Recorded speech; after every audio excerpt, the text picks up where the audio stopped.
My dad's savage comeback after catching me getting oral sex in a parking lot turned the most mortifying moment of my life into family comedy legend. And when you hear what he said about my girlfriend being a vegetarian, you'll die laughing. This isn't just embarrassing family drama. It's the story of how one perfectly timed dad joke transformed shame into the greatest roast in family history. Stay until the end to hear the comeback so brutal and hilarious that it's still told at every family gathering years later. My dad's legendary comeback after catching me getting oral sex in a parking lot still makes me cringe and laugh at the same time, and you'll understand why when you hear what he said about my girlfriend being a vegetarian. This isn't just another embarrassing family story. It's the tale of how one moment of poor judgment led to the greatest dad joke in our family's history, delivered with timing so perfect it could have been scripted by comedy writers. At 23, I was living that carefree post-college life where every weekend felt like an adventure waiting to happen. My girlfriend and I had been dating for about 6 months, still deep in that honeymoon phase where we couldn't keep our hands off each other, and every night out felt like a celebration of our newfound freedom. We were both working entry-level jobs, had minimal responsibilities, and treated Friday nights like our personal holiday from reality. My family had always been tight-knit in the best possible way. My parents, married for over 25 years, were the kind of couple who still held hands at dinner and genuinely enjoyed each other's company. My sister, 2 years younger than me, was finishing up college and always ready for a good time when she was home. But the real star of our family was my brother, 3 years my senior, who had turned his musical talent into a legitimate side hustle playing guitar at local bars and restaurants around town. That particular Friday night, my brother had landed a gig at Murphy's Tavern, a popular local spot known for its laid-back atmosphere and surprisingly good acoustics. When he mentioned the show during our weekly family dinner, my parents immediately perked up with excitement. We should all go support him, my mom had suggested, her eyes lighting up with that maternal pride that never gets old, no matter how many shows she's attended. My dad nodded enthusiastically, already planning which of his embarrassing dad jokes he'd share with the bartender, and my sister cleared her schedule without hesitation.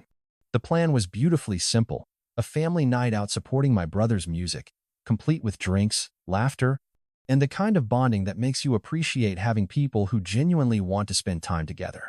Murphy's had a decent-sized parking lot, but Friday nights always packed the place, so we knew we'd need to arrive with some coordination to secure spots and a good table. My parents arrived first, as they always did, claiming the best seats near the small stage where my brother would perform. They texted updates about the growing crowd and saved chairs for the rest of us, playing the role of family advance team with military precision. My girlfriend and I planned to arrive shortly after, making this a perfect family evening where she could continue integrating into our tight-knit group. As we pulled into Murphy's parking lot that night, scanning for available spaces among the sea of cars, I felt that warm anticipation of a great night ahead. The lot was packed, cars wedged into every conceivable space, but we managed to find a spot just a couple cars down from my dad's familiar sedan. We squeezed in, grabbed our jackets, and headed toward the sound of music and laughter spilling from the tavern's entrance, completely unaware that this innocent family gathering was about to become the most mortifying and legendary night of my young adult life. No one expected that what started as innocent family fun would turn into a night of pure hormonal stupidity. The moment we stepped inside Murphy's Tavern, the atmosphere hit us like a warm, welcoming embrace. The place was absolutely electric-packed wall to wall with people genuinely enjoying themselves, craft beer flowing freely, and my brother absolutely killing it on stage with his acoustic guitar. His voice carried perfectly over the crowd's chatter, and I felt that surge of family pride watching him command the room like a seasoned performer. We settled in with my parents and sister, and the drinks started flowing immediately. My dad was in full entertainer mode, cracking jokes with the waitress and making my mom laugh until her cheeks hurt. My sister was recording my brother's performance on her phone, probably planning to embarrass him later with overly enthusiastic social media posts. Everything felt perfect tone of those rare nights where family dynamics clicked seamlessly and everyone was genuinely happy to be together. That's when the trouble started. About an hour into the evening, as the alcohol began working its magic and the music created an intoxicating backdrop, I caught my girlfriend's eye across our small table. She wasn't just looking at mesh, was giving me those unmistakable bedroom eyes that had become our secret signal over the past 6 months. You know the look. That sultry, half-lidded gaze that says, "I want you right now," without uttering a single word. The smart, rational part of my brain, the part that should have been in charge, whispered warnings about timing and appropriateness. We were surrounded by my family, in a crowded public place, with my brother performing just 15 feet away. But I was 23, drunk on both beer and hormones, and my girlfriend looked absolutely irresistible in the dim tavern lighting. When she bit her lower lip and tilted her head toward the door with that mischievous smile, rational thought completely abandoned me. The thrill of potential discovery added an intoxicating edge to our mutual desire. Here we were, surrounded by people who knew us, planning something completely inappropriate and risky. My heart started racing as I flashed her the same seductive look back, our silent communication reaching fever pitch despite the crowd around us. The forbidden nature of what we were contemplating made it exponentially more exciting.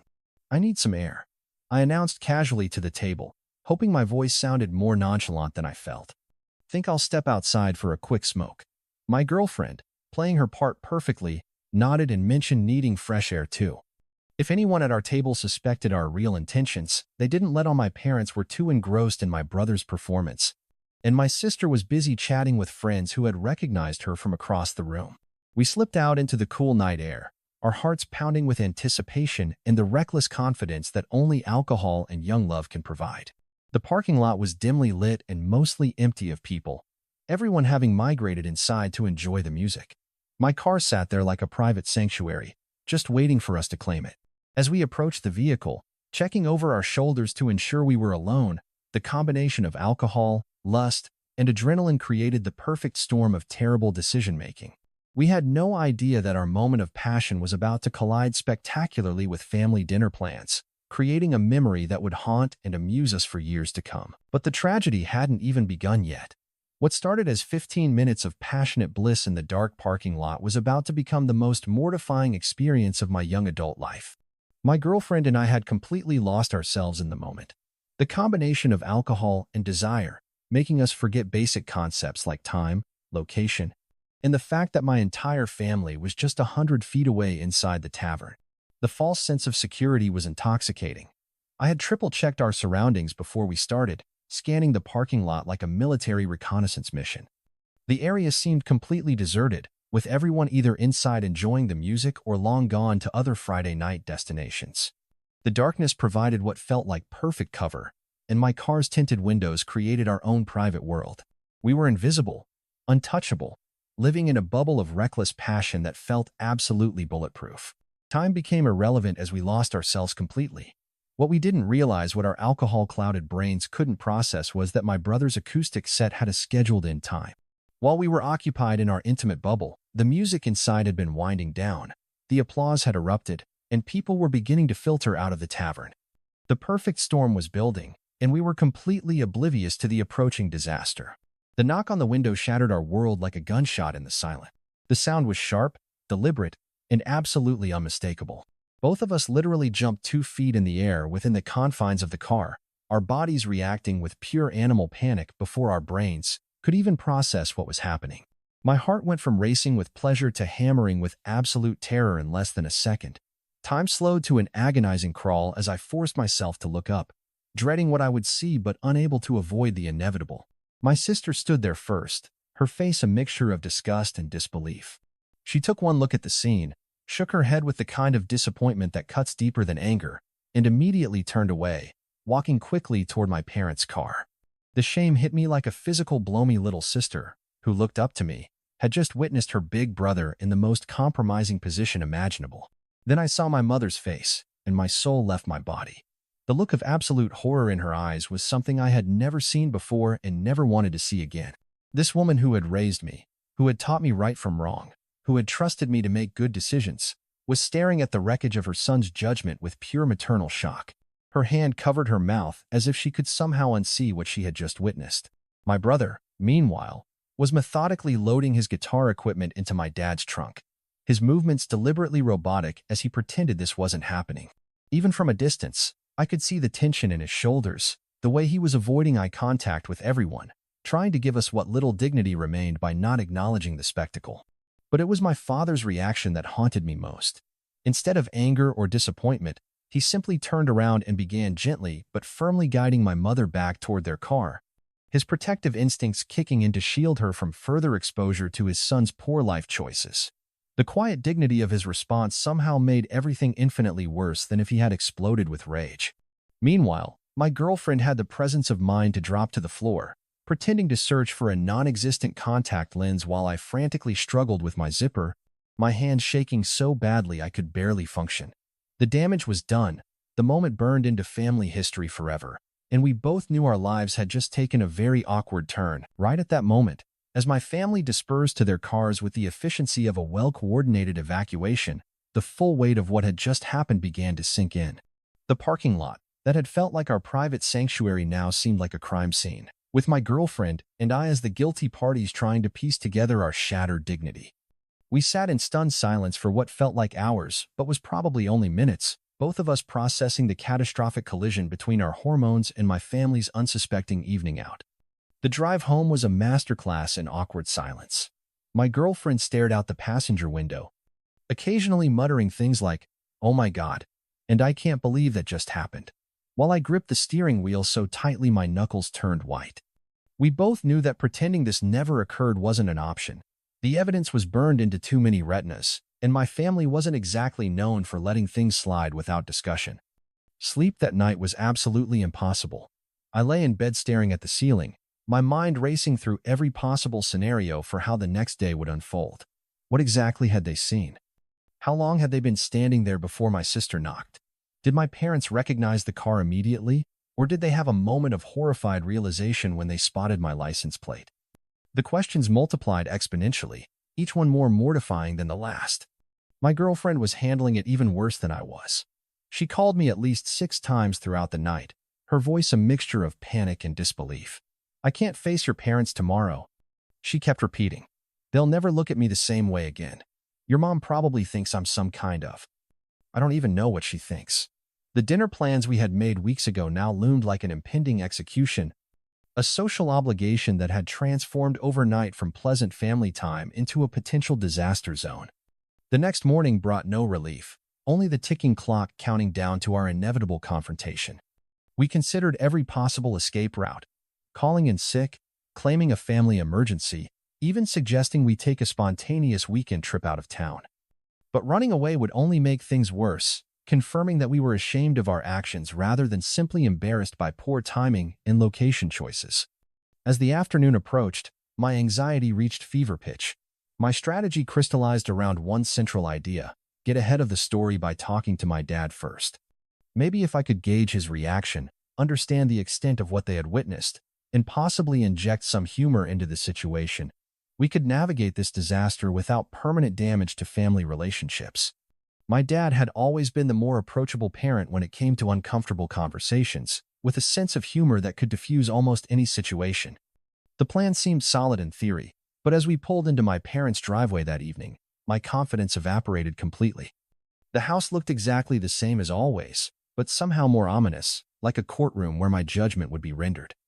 My girlfriend squeezed my hand as we walked to the front door, both of us trying to project an air of normalcy that we absolutely did not feel. The moment of truth had arrived, and I had no idea whether my family's reaction would be laughter, lecture, or something far worse. All I knew was that the next few hours would determine whether this incident became family legend or family nightmare. No one expected that walking into my parents' house would feel like entering a perfectly orchestrated comedy setup. The atmosphere was deceptively normal, my mom bustling around the kitchen with her usual dinner preparations, my dad reading the newspaper in his favorite chair, the familiar sounds and smells of a typical family evening. But underneath this veneer of normalcy, I could sense something different, a subtle tension that suggested last night's incident hadn't been forgotten or forgiven.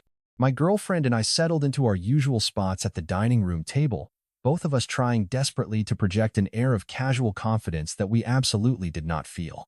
The small talk flowed with forced normalcy. "How was work? Did you see the weather forecast? My brother's performance was really great last night." That last comment hung in the air with particular weight, everyone carefully avoiding any mention of what happened after the performance ended. As we began passing dishes around the table, I decided to execute my carefully planned strategy.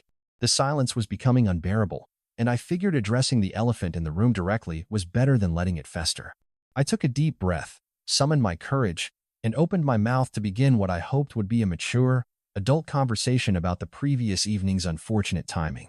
"Dad, About last night. I started, but he cut me off immediately with the kind of seamless interruption that suggested he had been expecting this moment. So, we're having chicken for dinner tonight, he said, his tone perfectly casual as he carved into the roasted bird on the platter before him. His timing was so smooth, so deliberately deflective, that it caught me completely off guard. The conversation pivot was so abrupt that I found myself momentarily speechless, my carefully rehearsed opening statement evaporating into thin air. I regrouped quickly, thinking perhaps I could work my way back to the topic through normal dinner conversation. Cool, Dad, but actually, I said, gesturing toward my girlfriend, she's a vegetarian, remember? We probably should have mentioned that when Mom was cooking. It seemed like a safe, innocent comment, just a practical observation about dietary preferences that had somehow been overlooked in the dinner planning. My dad paused his carving, looked up at me with a completely straight face, and I swear I could see the gears turning behind his eyes. There was a moment, just a split second, where I caught a glint of something that should have been a warning. The kind of look that said he had been waiting for exactly this opening, this perfect setup that I had just handed him on a silver platter. My mom continued serving side dishes, completely unaware that she was about to witness comedic history in the making. My girlfriend sat quietly, probably grateful that the conversation had moved away from the previous night's disaster and onto something as benign as food preferences. The entire family seemed to be settling into normal dinner rhythm, the tension beginning to ease as we focused on the simple ritual of sharing a meal together. I should have known better. I should have recognized the signs. My dad had always been the king of perfectly timed one-liners, the master of turning uncomfortable situations into legendary family stories. But in that moment, focused on my own anxiety and desperate to navigate through the awkwardness, I walked directly into his trap, completely unaware that I had just provided him with the setup for what would become the greatest dad joke in our family's history. But the tragedy was about to transform into comedy gold in the most spectacular way possible. Without missing a single beat, my dad looked me straight in the eye and delivered the line that would become legendary in our family lore. Not from what we saw last night. Unless you have a broccoli dick. The silence that followed was absolutely deafening. Time seemed to freeze as the words hung in the air, their impact rippling through the dining room like a nuclear blast of dad joke perfection. My fork stopped halfway to my mouth, my girlfriend's face turned approximately 17 shades of red, and my mom's hand flew to cover her mouth in a mixture of shock and barely suppressed laughter. The genius of the moment wasn't just in the joke itself, it was in my dad's flawless delivery. He said it with the exact same casual tone he had used to discuss the weather, as if comparing oral sex to vegetable consumption was perfectly normal dinner conversation. His poker face was absolutely unbreakable, maintaining complete composure while the rest of us processed what had just happened. My girlfriend made a sound somewhere between a gasp and a groan, sliding slightly down in her chair as if she could somehow disappear into the upholstery. I sat there in stunned silence, my brain struggling to compute that my father-me mild-mannered, newspaper-reading, lawn-mowing father had just delivered the most savage comeback in the history of family dinners. The man who usually limited his humor to harmless puns about the weather had just dropped a comedy bomb that would have made professional comedians jealous. My mom was the first to break. Despite her obvious embarrassment, a snort of laughter escaped her attempts at composure, followed by another, until she was shaking with suppressed giggles. "Oh my God, honey," she managed between laughs, swatting at my dad's arm. "You can't just say things like that at the dinner table." But even her scolding was undercut by her inability to stop laughing. That moment marked the official transformation of our mortifying parking lot incident from family scandal to family legend. My dad had accomplished something remarkable. He had taken our shame and embarrassment and converted it into comedy gold with perfect timing and absolutely fearless execution. Instead of lectures about appropriate behavior or uncomfortable conversations about responsibility, he had chosen humor as the path forward.